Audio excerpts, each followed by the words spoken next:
Este día es un día muy especial. Para mí siempre la reunión de Navidad es muy especial, porque va más allá de una simple celebración, tradición.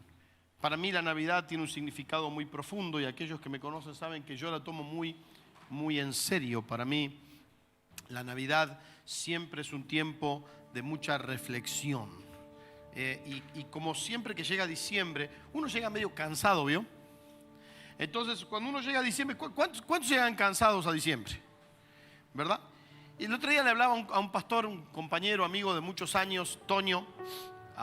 Hablábamos con él, le digo, estábamos hablando y bueno, ya queremos que termine el año. Y después me dice, sí, queremos que termine el año, pero el 2 de enero sigue y el año sigue, ¿no?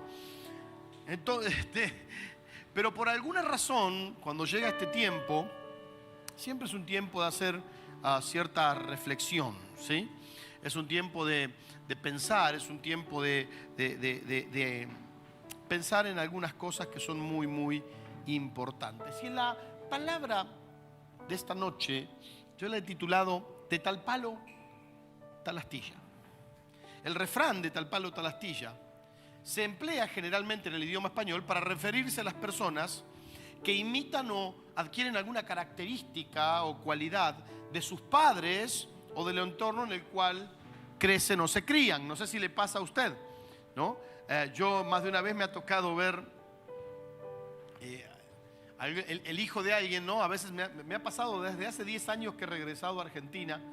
Me he encontrado en estos años con personas que hacía años que no veía. Y me llama la atención porque a veces veo a un chico, veo a un joven y digo, este es hijo de tal persona, ¿verdad? ¿Por qué?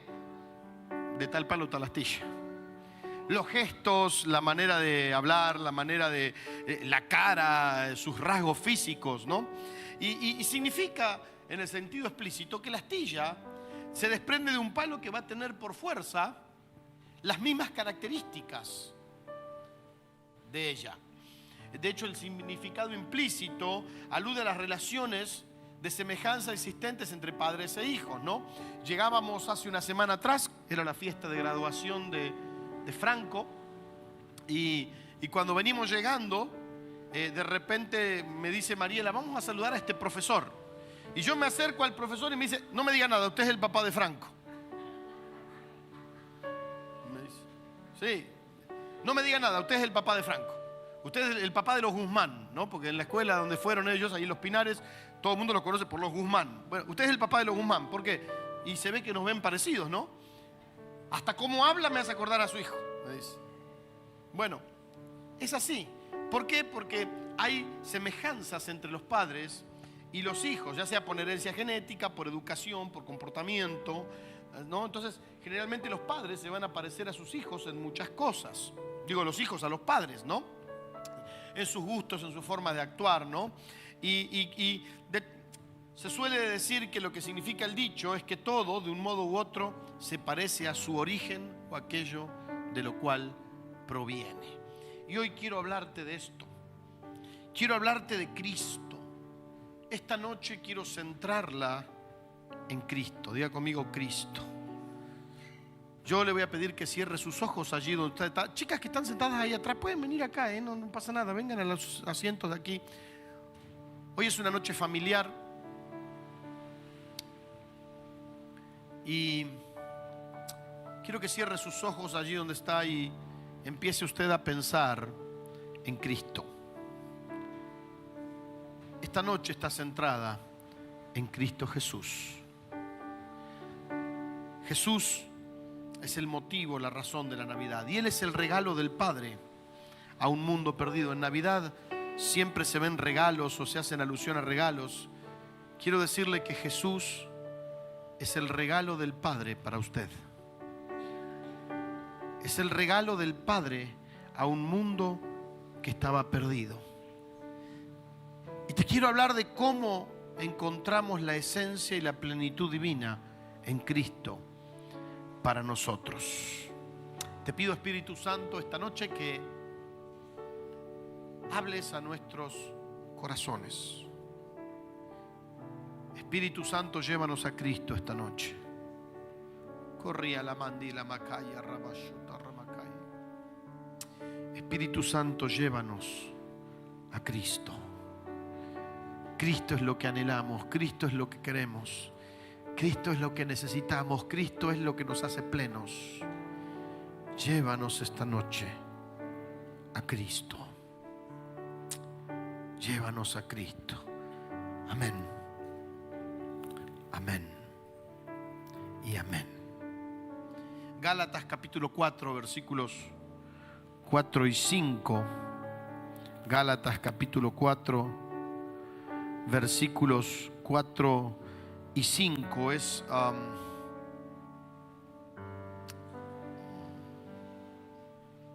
una escritura muy conocida. Y dice lo siguiente, esta escritura. Dice: pero cuando llegó el día señalado por Dios, Él envió a su Hijo. Diga conmigo: el día señalado por Dios.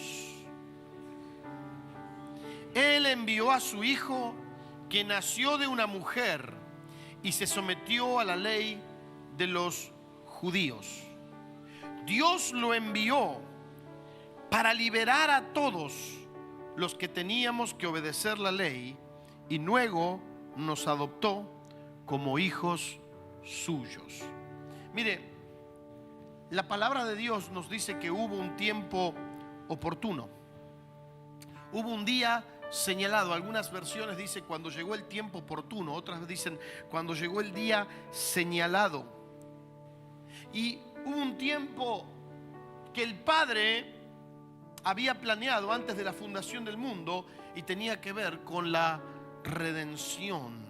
Y tenía que ver con, no solamente con la redención, pero con la materialización de la redención. De hecho, lo que celebramos, lo que se relata aquí en Gálatas capítulo 4, en estos versículos 4 y 5, es, y lo conocemos como la historia de la Navidad. Llegó el momento en el que Dios enviaba a su Hijo, el tiempo oportuno. Hubo un tiempo que el Padre señaló y dijo: yo voy a enviar a mi Hijo, estoy enviando a mi Hijo al mundo. Y esa es la Navidad. Es lo que se relata en los evangelios, se conoce como la historia de la Navidad. De hecho, la palabra Navidad, tal vez usted lo haya escuchado en algún momento esto, viene del latín nativitas, que significa nacimiento. O sea, el origen etimológico de la palabra Navidad es nacimiento. Eso es la Navidad. Yo pensé que era cuando destapábamos la sidra y cortábamos el pan dulce. No, eso es una costumbre que se hace tradicional en la Navidad, pero realmente la palabra Navidad significa nacimiento, porque lo que celebramos es el nacimiento de Jesús. Y la razón por la que lo celebramos nosotros es que el efecto de la venida de Jesús, ¿sí? Por el efecto de la venida de Jesús, pasamos a pertenecer a la familia de Dios y somos promovidos a una nueva vida de libertad unidos a Cristo. Esto es lo que dice el versículo 5. Dios lo envió para liberar a todos los que teníamos que obedecer la ley, y luego nos adoptó como hijos suyos. Diga conmigo: yo soy parte de una familia. A ver, cierra sus ojos, dígalo otra vez: yo soy parte de una familia, gracias a la Navidad, o sea, al nacimiento, la vida y la muerte de Jesús. De hecho, este es un hecho trascendental. Por eso, cuando la gente habla de la Navidad, ¿no? Hoy estaba con el mecánico, hoy me tocó ir al mecánico. En la mañana tuve que llevar mi auto al mecánico, tenía que hacerle al mecánico de frenos. ¿Sí? Me tocaron todas juntas estos días. Con el auto lo tuve que llevar al mecánico para que le rectifique los discos de frenos. Y estábamos hablando y dice: justo y ahora se viene, y viste que la Navidad siempre es un despelote. Entonces yo le dije, bueno, no me dijo despelote, me dijo otra cosa. Y yo le dije: bueno, la Navidad no es un despelote, le dije. Si entendemos la Navidad, le dije al hombre, créame que entender la Navidad le va a cambiar la vida. ¿Por qué? Porque Navidad significa que Jesús nació. Y créame que ese hecho le va a cambiar la vida a usted. Yo le animo a que usted medite sobre la Navidad. ¿Qué es lo que pasó? ¿Qué es lo que celebramos? Le digo, nosotros estamos pensando en si vamos a comer pollo o pavo o si vamos a comer asado, si vamos a comer, qué es lo que vamos a comer y si vamos a tener para esto, vamos a tener para aquello. Le digo, no tiene que ver con eso. Dije, recuerde esto, Navidad de Jesús. Todo lo demás, le digo, es tradición, pero Navidad es Cristo. Este es un buen momento para hablar de Cristo, créame. Este es un buen momento para decir a la gente, Navidad es Jesús. Es el hecho más trascendente de la historia. Y hay dos puntos que quiero tocar. No es muy extenso mi mensaje hoy, no quiero terminar muy tarde. Son las 9:10 de la noche y no quiero hacerlo muy largo. Pero quiero hablarte de dos cosas importantes. Primero, su nacimiento. El nacimiento de Jesús fue único, porque fue muy milagroso. Todos conocemos esta historia, Lucas 1, 26 y 27. Voy a ir saltando algunos versículos del relato para no hacerlo muy extenso. Dice, a los 6 meses Dios envió al ángel Gabriel al pueblo de Nazaret, que pertenecía a la región de Galilea. Fue a visitar a una joven virgen llamada María, que estaba comprometida para casarse con un hombre llamado José, que era descendiente del rey David. Versículo 30, voy a saltar hasta el versículo 30. El ángel le dijo, no tengas miedo, María, porque Dios te ha concedido su favor. Vas a quedar embarazada y tendrás un hijo y lo llamarás Jesús. Versículo 34 dice, María le preguntó al ángel, ¿cómo va a suceder esto puesto que soy virgen? Lo leíamos esto el domingo pasado. El ángel le contestó, el Espíritu Santo vendrá sobre ti y el poder del Altísimo te cubrirá con su sombra. Por lo tanto, al santo niño que va a nacer lo llamarán Hijo de Dios. El anuncio de Jesús fue milagroso, primero porque imagínese que se le aparezca un ángel a usted. A veces nosotros pensamos qué lindo debería ser que se me aparezca un ángel. Yo le aseguro que usted se va a asustar. Yo le aseguro que si se aparece un ángel, un ser celestial de eso, usted se va a pegar un lindo susto. De veras. Y María estaba asustada y fue milagroso. ¿Por qué? Porque había datos exactos de lo que iba a suceder. Fue milagroso porque había datos exactos. Le dijo, esto va a pasar, esto va a ser así, esto va a ser así. Y me llama la atención porque Navidad en sí es algo milagroso, es algo inexplicable. Si usted piensa en la Navidad es algo inexplicable. Un Dios que decide humillarse para hacerse hombre. Generalmente pensamos, un Dios está ahí arriba, ¿sí? Usted observe las diferentes religiones de la humanidad. Yo tengo un tratado acerca de religiones de la humanidad y me gustaba mucho leer ese tratado grande. Es una cosa que se despliega así. Y en la mayoría de las religiones los dioses están allá arriba, nosotros acá abajo para venerarlos. Por eso es extraño y milagroso, porque hubo un Dios decidió tomar la forma de su criatura. El Creador dijo, me voy a hacer criatura. Y usted dice, Dios es Dios Padre, Hijo y Espíritu Santo. Ahora voy a entrar un poquitito en ese tema. Pero imagínense que la palabra dice que todo fue creado por medio de Él y para Él. O sea que Él estaba metido en la creación. Jesús, que fue parte de la creación. O sea, fue el Creador, estuvo metido en el proceso de la creación. Decidía hacerse como su criatura. Eso es algo milagroso. Es milagroso y me gusta porque también es inexplicable. Usted dice, pastor, me lo explica pero no termino de entenderlo. Yo tampoco, no se preocupe. ¿Por qué? Porque es difícil entender cómo alguien se puede hacer tan chiquito, tan insignificante. Tomar la forma de su criatura. Y eso me habla del Dios de imposibles. Y tenía que ver con el Espíritu Santo. Esto tenía que ver con el Espíritu Santo. Yo le hice un comentario el domingo pasado, acerca de este versículo, porque el Espíritu Santo es quien opera los milagros.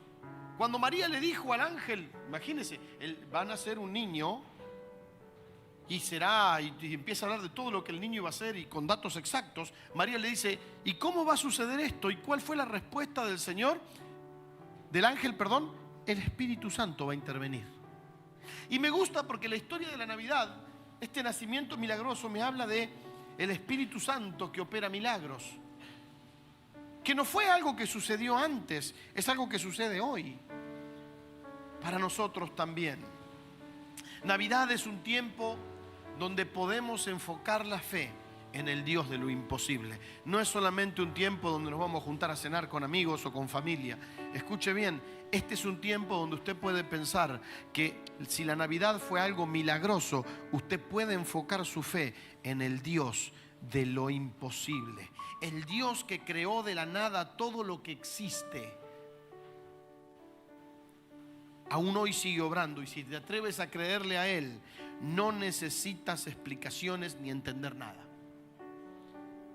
Si usted trata de entender esto de la Navidad y de buscarle una explicación humanamente, si usted tal vez dice, bueno, yo sé que fue así, humanamente es imposible. Pero quiero decirte que me gusta esto porque Dios no se va a ajustar a nuestra manera de pensar.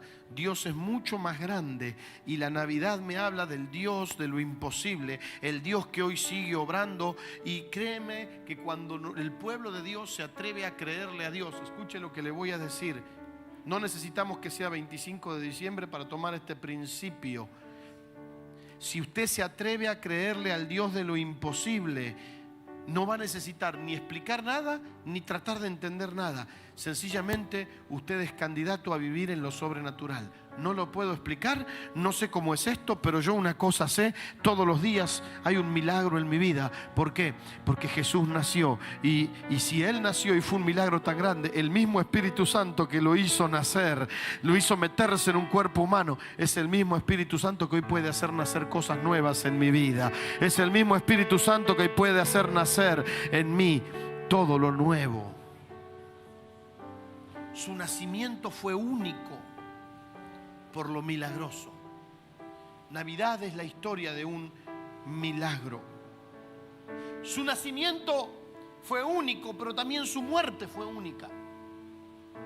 Tres cosas veo aquí que son muy importantes, que tenemos que entender. Por eso era necesaria la obra. Dice, creíamos en Gálatas, llegó el tiempo oportuno, llegó el momento indicado, el tiempo que Dios había señalado, y algo tenía que pasar, y tiene una razón de ser.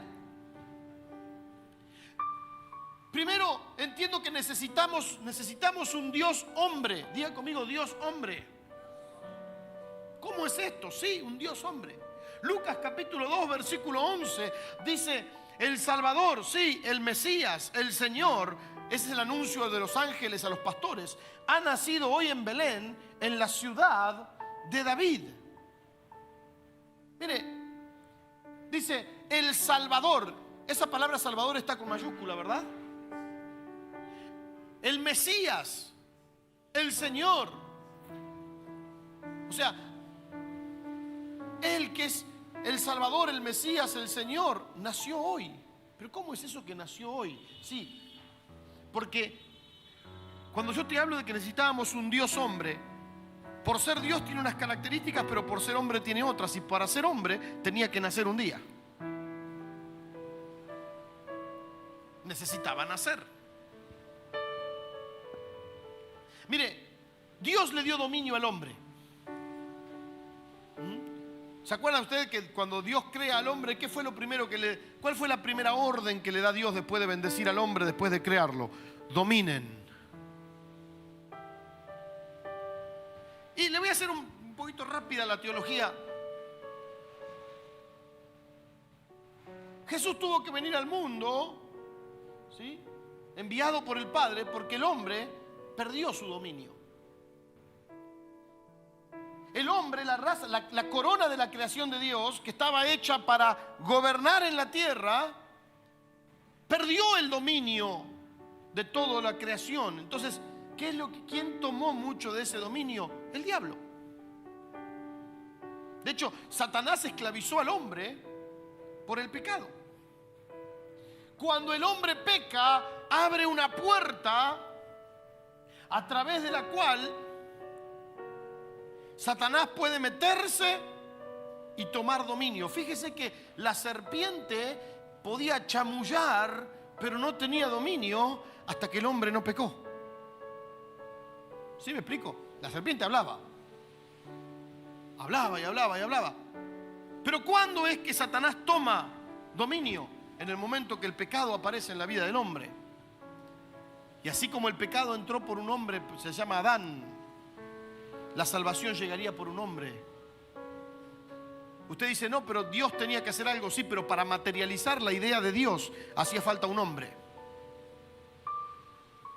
Y ese hombre era Cristo Jesús. Y hoy nos vemos representados en Adán o en Jesús. Adán fue el que abrió la puerta para perder el dominio. Por Adán entró el pecado. Por Jesús entró la libertad. ¿De qué lado estamos? Dice 1 Corintios 15:22. Morimos porque tenemos parentesco con Adán, pero viviremos por estar unidos a Cristo. Diga conmigo, morimos por Adán, vivimos por Cristo. ¿De qué lado nos paramos? Si Adán trajo muerte, Jesús trajo vida. Por eso, escuche bien, Jesús no podía tener solo la naturaleza de Adán.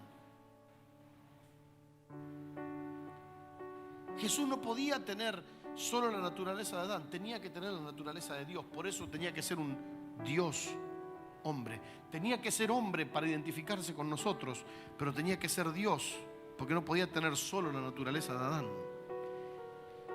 Desde Adán para aquí, todos los que hemos nacido, que somos 100% hombres, solamente, todos nosotros nacimos, traemos el pecado, ¿sí me explico? Para Él salvar tenía que ser Dios. Solo así podía darnos vida, siendo Dios. Entonces necesitábamos a un Dios hombre. No solamente eso, necesitábamos sangre. Dice la palabra en Hebreos 9:22. Estoy haciéndolo lo más rápido que puedo. Si no, hágame así si no entiende. Se lo explico. Necesitábamos sangre. Dice, según la ley, casi todo es purificado con sangre.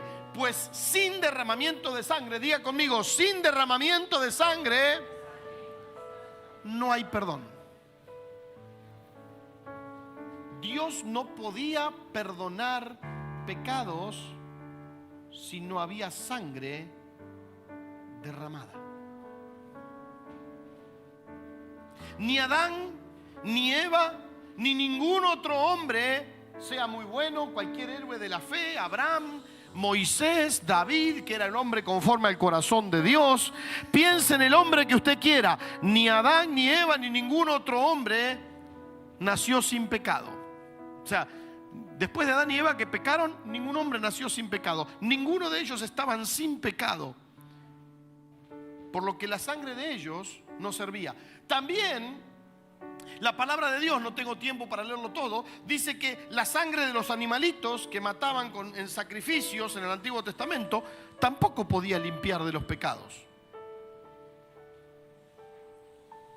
Era solamente un simbolismo, pero realmente antes de Cristo la sangre que derramaban era simbólica con la fe en el Redentor que vendría. Porque esa sangre no limpiaba pecados. ¿Estamos aquí? Ahora, hacía falta sangre, pero no cualquier sangre. Ahora, le propongo un poquito más el pensamiento. Dios es espíritu. Y un espíritu no tiene sangre, ¿verdad? Dios no podía morir a menos que se hiciera hombre.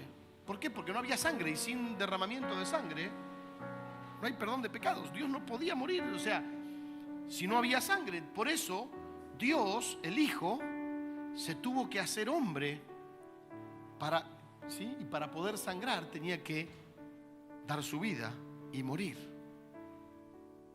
¿Sí me explico? Necesitábamos sangre. De hecho, voy a ir un poquitito más allá nada más.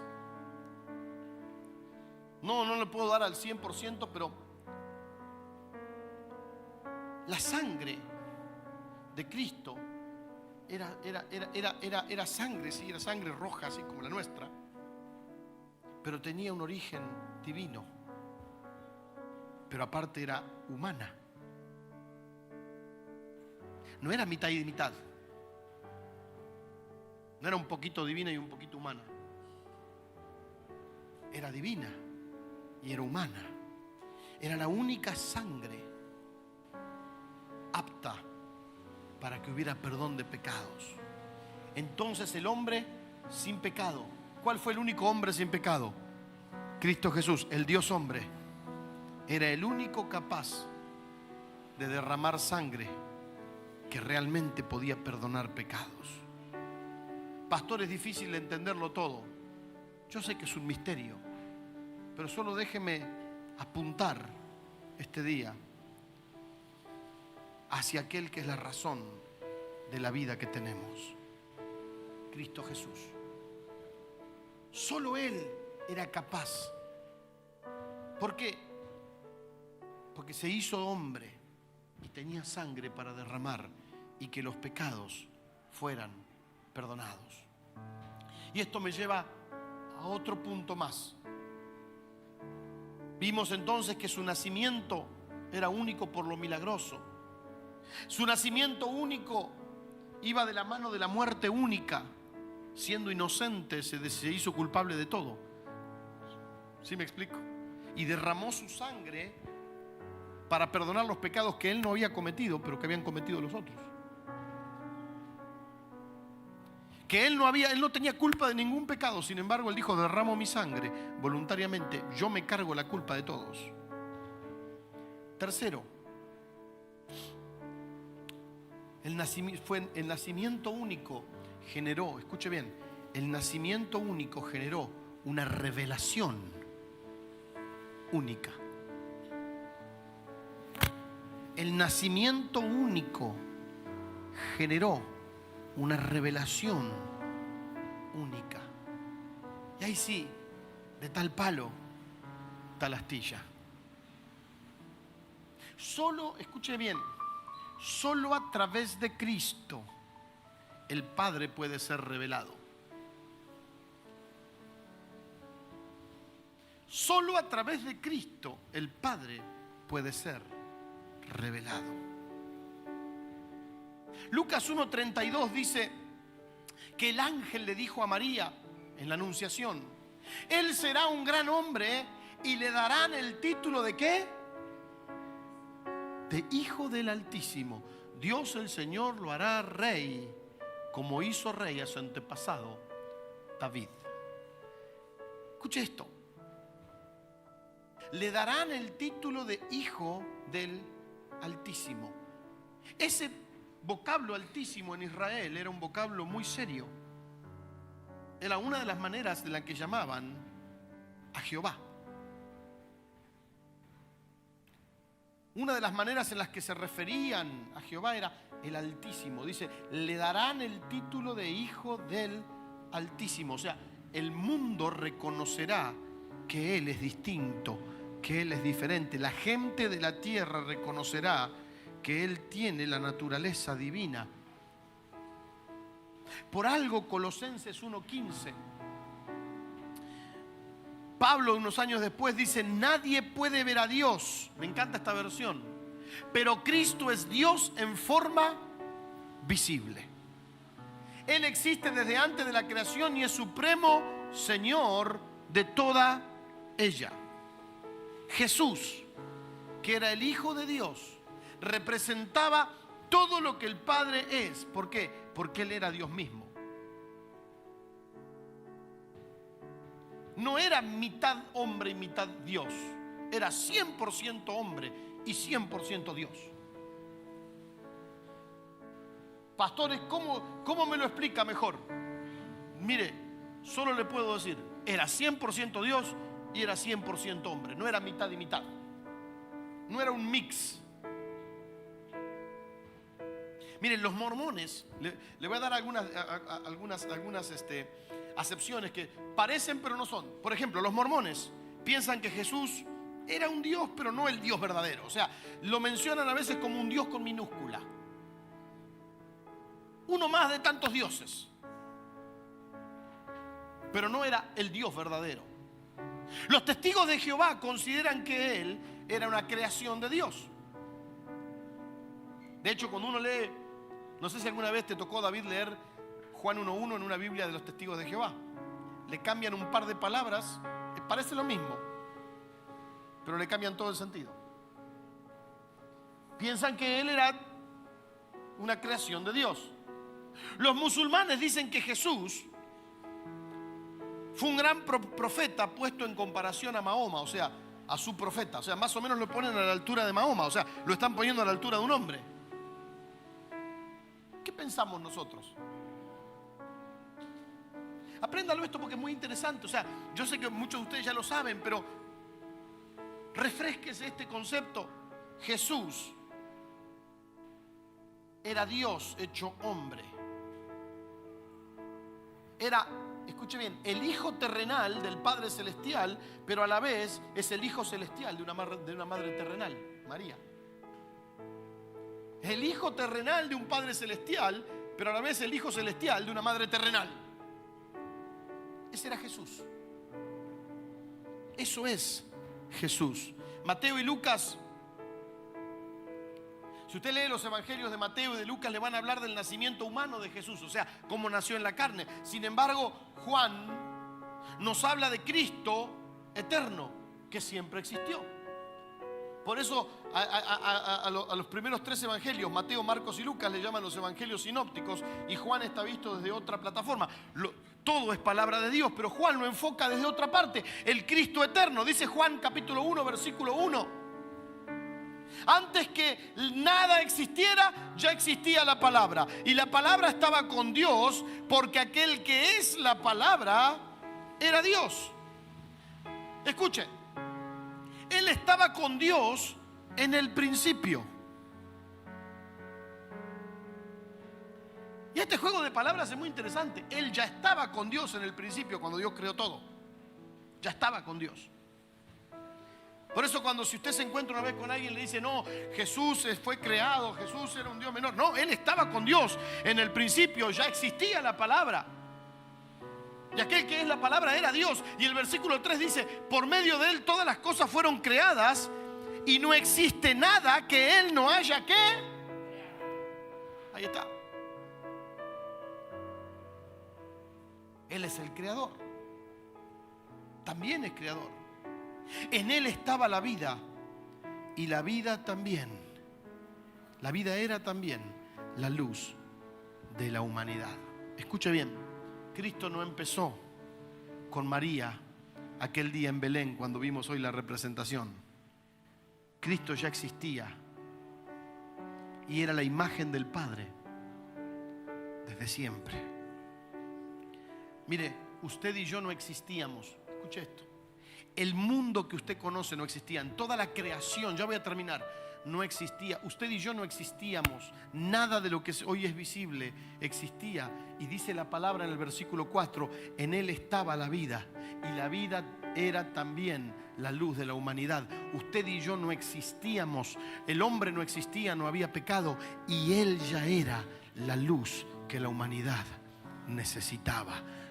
Antes de que cualquiera de nosotros haya existido, Él ya era Cristo. Él ya era la luz y Él ya era la vida que usted y yo, cuando fuéramos creados y cuando existiéramos, un día íbamos a llegar a recibir. Imagínese, usted no existía, usted todavía no estaba en los planes de nadie y la vida para usted ya era Cristo. ¿Cómo no vamos a adorarlo? ¿Cómo no vamos a celebrar? Yo sé que no fue el 25 de diciembre. Ya lo sé. Yo escuché un montón de videos acerca de cuándo puede haber sido. De hecho, ¿sabe por qué es el 25 de diciembre que celebran la Navidad? Tiene que ver con una fiesta pagana que tenía que ver con el dios Sol y no sé qué. Y ahí hicieron más o menos ahí una mezcla. Y por eso, como era una fiesta de un dios romano, y ahí ahí se la llevaron y ahí pusieron el nacimiento de Jesús. Yo sé que no fue el 25 de diciembre, pero escúcheme bien. ¿Acaso no vamos a celebrar que Jesús nació y que aun cuando nació ya era la vida para nosotros? Nada existía. En Él estaba la vida, y la vida que Él tenía era la luz para ti. ¿Cómo? Yo pensaba en esto. Decía, ¿cómo puede ser que nosotros, los hombres, tantas veces nos paramos y desafiamos a Dios?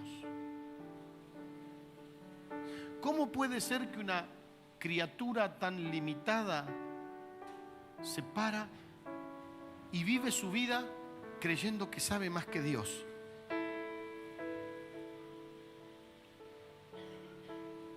Qué triste a veces eso. Por eso, familia, esta noche quiero que volvamos a reflexionar. Jesús ya era la vida para ti cuando tú no existías. Él era la representación del Padre perfecta. Y quiero concluir con esto.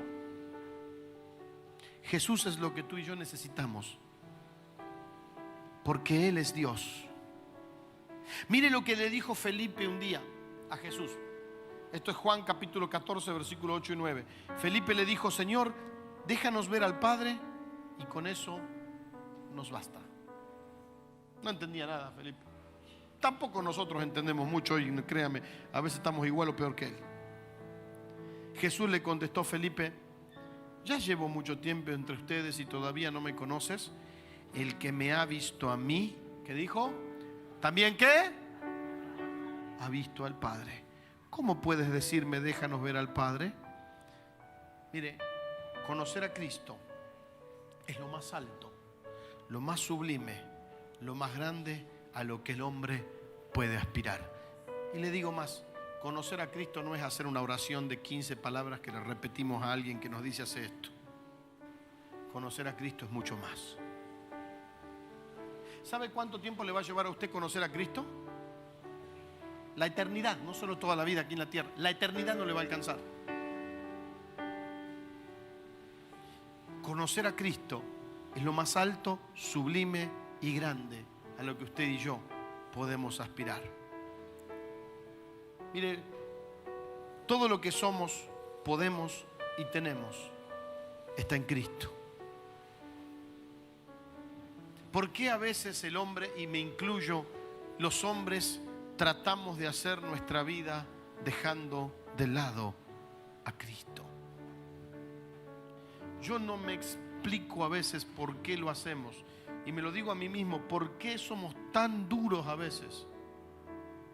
Que tratamos de vivir nuestra vida haciendo a Cristo algo suplementario, algo como que cuando lo necesito lo busco. Si todo lo que yo necesito, la vida y la luz mía, estaba desde antes de que yo naciera, era Cristo Jesús, y tener a Cristo es todo lo que yo necesito. No hay ninguna otra aspiración humana o logro humano que vaya a satisfacer tu vida más que conocer a Cristo. De hecho, muchas veces cuando alguno de nosotros pensamos, y yo mismo lo veo en mi vida, cuando siento insatisfacción porque no hay algunos logros humanos que uno no alcanza, me pregunto, ¿realmente conozco a Dios? Porque la persona que conoce a Cristo, todo lo que necesita lo tiene allí. Y te podrán faltar cosas, o sea, logros humanos, sí, seguramente. Pero no te dejes engañar. ¿Cuántas veces vamos detrás de los logros humanos y lo que necesitamos es Cristo? Termino con Filipenses capítulo 3, versículos 7 al 9. El apóstol Pablo dijo: pero todo aquello que para mí era valioso, ahora lo considero sin valor por causa de Cristo. Este es uno de los pasajes de la Biblia que más, ¿le puedo confesar algo? Este es uno de los pasajes de la Biblia que más controversia me generaba dentro mío. ¿Por qué este hombre decía esto? De hecho dice, es más, todo lo considero una pérdida comparado con el supremo valor de conocer a Cristo Jesús mi Señor. Por Él lo he perdido todo y lo considero basura con tal de ganar a Cristo. ¿Quiere que le ventile otro pensamiento mío? Alguna vez he leído esto y he pensado, Pablo era un perdedor. Un loser, como se llama a veces, ¿no? ¿Cómo que todo lo considero basura? ¿No? Con tal de ganar a Cristo y encontrarme, dice el versículo 9, ahí lo dejo, y encontrarme unido, el versículo 9, ahí estaba, y encontrarme unido a Él. Todo lo demás no vale nada si lo comparo con conocer a Cristo y estar unido a Cristo. Familia, esta Navidad quiero dejarte este pensamiento. Jesús es la imagen del Padre. Si yo conozco y lo tengo a Cristo, tengo todo, porque tengo toda la plenitud de Dios en mi vida. Que este tiempo me encuentre unido a Cristo. No solamente de palabra. Tal vez tenemos que reflexionar estos días que vienen. Qué importante es estar unido a Cristo. Cristo lo es todo. Esta Navidad, el llamado que quiero hacerte, iglesia, es que nos propongamos conocerlo más y darlo a conocer. Que Cristo sea todo para nosotros. ¿Por qué? Porque Él es la esencia del Padre. De tal palo, tal astilla. Jesús dijo, si me ven a mí, ven al Padre. Todo lo que el Padre hace, yo lo veo y eso es lo que yo hago. Y termino con este pensamiento. Cristo era la esencia del Padre. Ahora, si queremos que el mundo conozca a Cristo, ¿a dónde tiene que ver a Cristo? Piénselo. Si yo quiero que el mundo conozca a Cristo, ¿sabía que Jesús no va a volver a nacer? ¿Alguno de ustedes sabía eso? Yo sé que anda uno que dice que es Jesucristo aquí por Mar del Plata, ¿verdad? Hay uno que dice que es Jesucristo medio barbudo y anda ahí. De hecho, una vez me dijeron, es re buena onda el chabón. Sí, pero Cristo no es. ¿Quiere que el mundo conozca a Cristo? ¿Sabe dónde va a ver a Cristo? En nosotros. Si de tal palo tal astilla. Y Jesús dijo, cuando me ven a mí, ven al Padre. ¿Por qué nosotros, que estábamos tan caídos y tan perdidos de dominio como Adán, porque todos pecamos, ¿no? Tuvimos la sangre de Cristo que nos limpió. ¿Por qué nosotros no podemos también ser astillas del mismo palo? ¿No será que necesitamos conocer más a Cristo y que el día que la iglesia conozca más a Cristo y dé más a conocer a Cristo, Cristo será más conocido en la tierra? ¿No será que es tiempo de que nosotros digamos, como el apóstol Pablo, hay logros humanos y cosas humanas que valen muy poco si lo comparo con Cristo? ¿No será que nosotros tenemos que ser llamados a conocer más a Cristo para darlo a conocer? ¿No será que nosotros también deberíamos ser astillas del mismo palo? De tal palo, tal astilla. Quiero decirte que si fuiste lavado por la sangre de Cristo, si por la fe Cristo vive en ti a través del Espíritu Santo, vos también sos una astilla.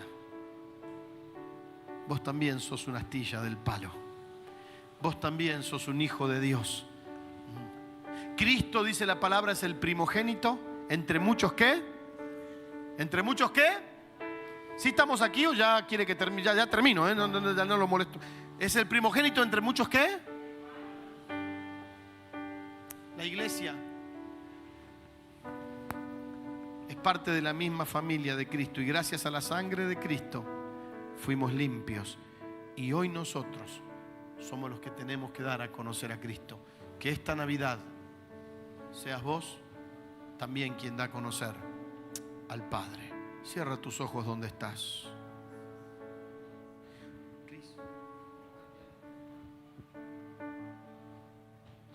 Cierra tus ojos allí donde estás. Esta noche tenemos aquí los símbolos del cuerpo y la sangre de Cristo. Y Jesús dijo que cuando nos juntáramos hiciéramos esto en memoria de Él. Y para mí siempre es muy importante, si estoy recordando a Cristo, participar de la cena del Señor. Por eso para mí Navidad y Santa Cena van casi de la mano. Navidad y Cena del Señor van de la mano, porque la Navidad no es una fiestita o una tradición. La Navidad es Jesús, el Hijo del Hombre y el Hijo de Dios. Jesús, que teniendo naturaleza divina, se metió en un cuerpo con sangre como el nuestro para poder derramarla y salvarnos. Y eso es lo que hoy tenemos frente nuestro. Y este día yo quiero que realmente pensemos en Cristo. Ponte de pie.